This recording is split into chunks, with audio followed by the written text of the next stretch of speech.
It's always special to see anything at the BFI IMAX, but when it's a 1570 film print, that is particularly special because it's the ultimate cinema-going event currently available in the world today. Sinners is able to boast that it was shot with IMAX film cameras, and therefore surely the ultimate way to see this genuine IMAX production is at one of the 10 IMAX cinemas in the world lucky enough to be screening one of these priceless prints. Not all IMAX 1570 prints are quite the same though, and so I thought I'd talk about this a little before I take you into the projection box at the BFI IMAX. As most of you know, IMAX is 70mm film. This is a roll of IMAX 70mm. It's known as 1570 because each frame of film is 15 sprockets wide and actually runs horizontally. Now this is roughly how the features are delivered to the IMAX houses.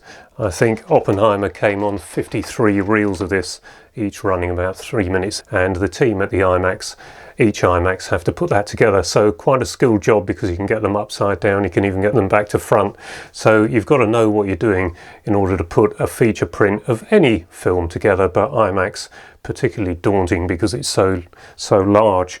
Now this is my light box with film frames in it, mainly to show off the size of the IMAX film frames, and I thought I'd show you some variable things here. There's 70mm, 35mm, but mainly IMAX, and Dunkirk is a genuine IMAX. It was shot 1565, the extra 5mm when they print it is for the sound stripes, but they don't apply magnetic stripe anymore, so it could be done 1565 for projection, but then the projectors wouldn't be able to cope with it because there'd be 5mm missing. So it's going back some years while we've got these formats. It's all in the history of film. But the important thing is here, a genuine 1570, that is a standard 70, and if I can lay this over the top, you can see that the genuine IMAX frames are wider. It's just a much bigger frame, and it's actually 3 of the standard 70mm. That's the size of IMAX, so far bigger than any other film format that's ever been done. I think the only other format that could possibly rival it would be Cinerama, which is completely different and far more complicated. Now, Dune Part 2 was not a genuine IMAX. This is a blow up from a 4K. Dunkirk was certainly a genuine IMAX, and like Dunkirk, where it says shot with IMAX film cameras, Sinners is able to boast shot with IMAX film cameras. That's something very important, but even so, not all of them are quite the same. But this did originate 1565, so I've got a reaction immediately after the film finishes in this video. I wasn't quite sure of everything and I thought about it for a couple of days, and I'll give you an update at the end of this video, so keep watching right to the end. But now let's get back to the BFI IMAX. Well, as soon as you say that... Joining me on the day were Michael Karolus and Michael Velykorodnyy, aka Michael VistaVision. So this is Michael Karolus from Munich. Hello. And Michael's going to be getting some shots for us today. Oh yes, the big ones. And this is Michael with a stills camera. What's your surname, Michael? Velykorodnyy, but these guys called me VistaVision. V for VistaVision. V for VistaVision, of course, of course. That's really good.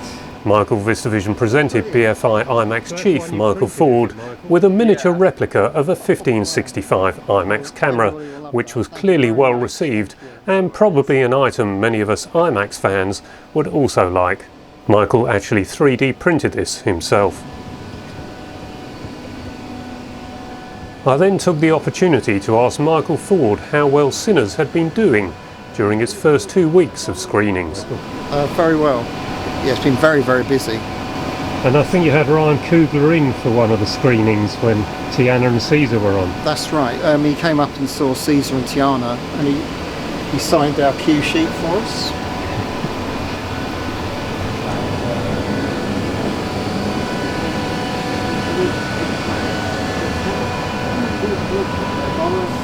It was then time to take our seats, but Michael Karolus remained in the box to get some shots for us, and Michael Velykorodnyy VistaVision would do the same thing for us during the second screening of the day.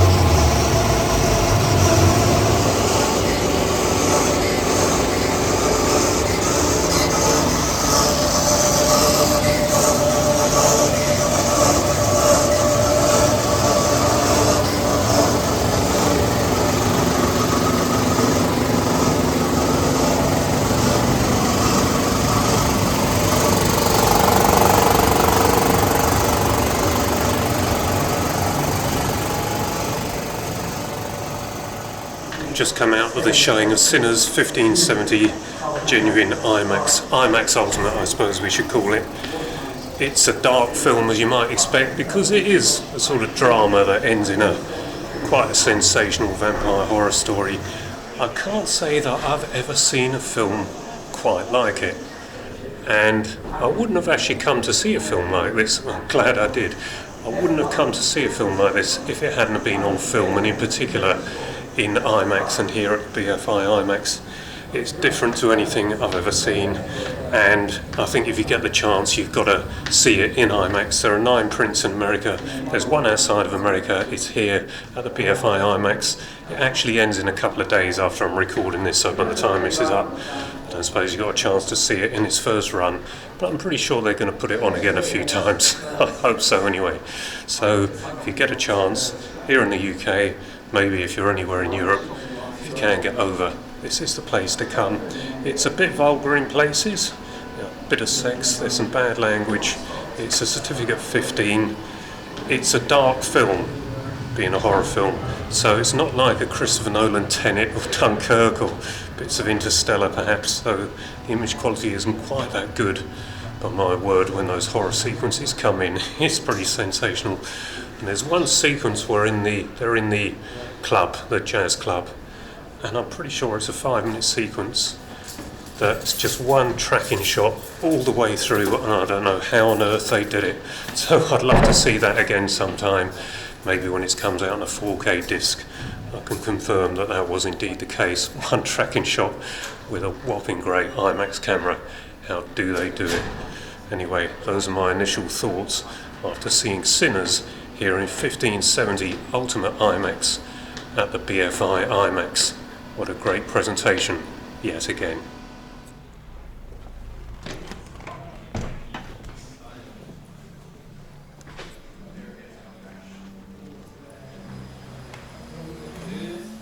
Michael Karolus, you're in the next screening of Sinners.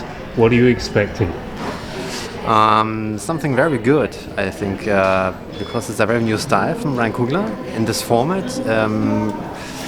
Free of choices, and his ideas, and a very good camera woman. So of course every movie here at the BFI in that format is a hit, but I'm very optimistic that this one is a good one. And the sound is pretty good too. The sound is incredible. Yes. Yeah. And so, Michael VistaVision, what did you think? We've just come out this Yes, we have. I think it's probably, well, it's definitely my favourite non-Nolan IMAX film. The way that IMAX is used is a very unique style in this situation, and the aspect ratio changes is very seamless, and it works really well for the story, I think. And I think it was a great choice to use IMAX for such a brilliant production, and there were so many scenes where, don't worry, no spoilers, there were so many scenes where my jaw was on the floor with the stunning visuals and sort of the choreography. I think it was really incredible. But we've got to stay right until the end, haven't we? Oh, of course. The Yes, there are 2 post-credit scenes, so absolutely stay. And also there was a, this is more in the public sphere, so it's not really a spoiler, but there was a special thanks to Emma Thomas and Christopher Nolan in the credits for inspiring them to shoot on IMAX photography. So if you're a big Nolan file, then absolutely stay and point them out in the cinema. And so ended another memorable visit to the BFI IMAX. Before we leave though, this young lady is actually my mother, who joined us for this screening of Sinners. She always did like a good horror movie, and she also rather liked this one.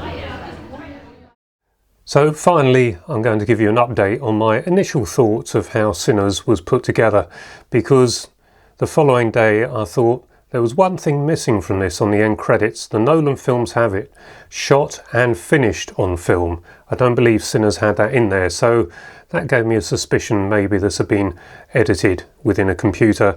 I haven't been able to find confirmation of that. I've had a conversation with Michael Karolus since then, and he also thinks it was completed in a computer and then re-output back to film. It does have that sort of look to it, so maybe much was lost in that process, because when you finish on film you barely lose anything, and that's why the Nolan films look so perfect. So what I have seen on the internet appears to indicate this was just a lowly 4K. I might be wrong, but it doesn't change anything. This is still a very good looking film. It's beautiful to look at in most places. There are some scenes where I think on the day when it was shot it was maybe a little too dark and they've had to boost the brightness in post, and that can maybe give a sort of a wishy-washy look that you wouldn't normally expect from an IMAX film. But filmmaking is always a learning process. I don't think anyone ever stops learning, and I think the team that made this must have learned one heck of a lot from shooting in Ultra Panavision and genuine IMAX. I suppose I should say Ultra Panavision, the aspect ratio of that is 2.76 to 1. It's standard 70mm film, or 65mm when it's being shot, with a 1.25 squeeze lens on it. So you work it out, you've roughly got 2.75, 2.76 to 1 there. So that's Ultra Panavision. So that's why you've got the strip, the very wide or the narrow strip across these huge screens where it's been screened properly in the world. But overall, I thought a very good film, much better than I was expecting, and a clever film. Stay right to the end, because there's several sequences during those closing credits, and if you leave too early, you're not going to see the best of the film that brings it all together. Anyway, that brings me to the end of this one. I hope you enjoyed it. If you did, please give it a like, perhaps subscribe if you haven't already, and until the next video, bye bye for now.